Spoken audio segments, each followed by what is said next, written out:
The Blue Streak gantry, receiver building, an aerial mast. The gantry comprised an all-wooden lift that allowed rotation in 3 axes of a Blue Streak nose cone to find the best location for the internal aerials. The model bombing range. This facility was used to determine the best ballistic profiles for bombs and rockets. A bridge over the Stony Ditch. Stony Ditch is a tidal inlet that enters from the southern direction. The new armory. Facility used to store bombs and components received for stress testing.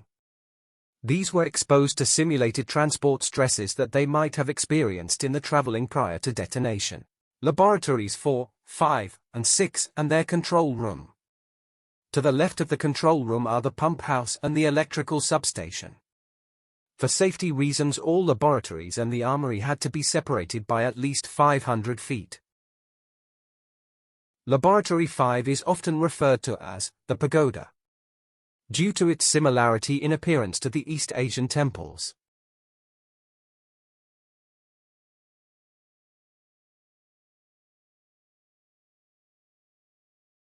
Laboratory 4 is constructed to the same specification as Laboratory 5.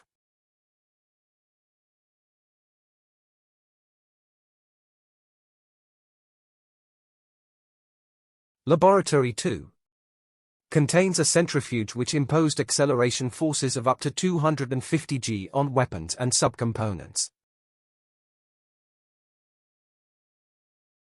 Laboratory 3 is a test lab with a thermal chamber and thermal roof. Laboratory 1 has facilities to provide vibration, mechanical, and drop tests as part of stress testing UK's first generation of nuclear weapons. The impact facility.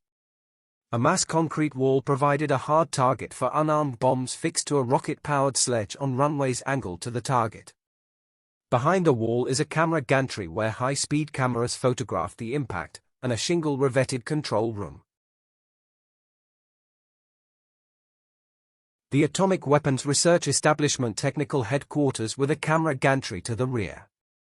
The Black Beacon and the boiler house is also visible.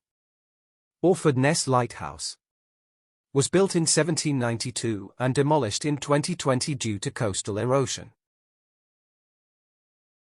Chaplin over-the-horizon radar system. This system included a helical transmitter aerial and 2 120-meter wide receiving aerials.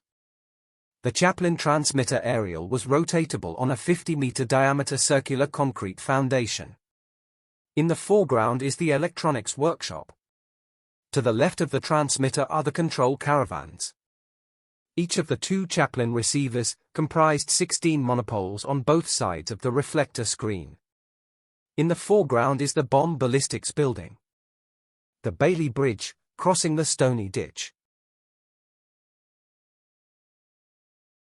In the marshes are rhombic and V aerials, whose purpose currently is unknown.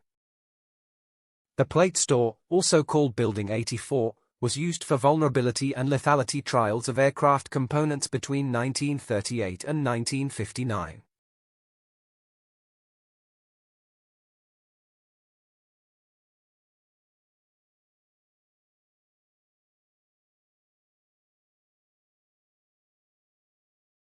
An aerial view of the Orford Ness site.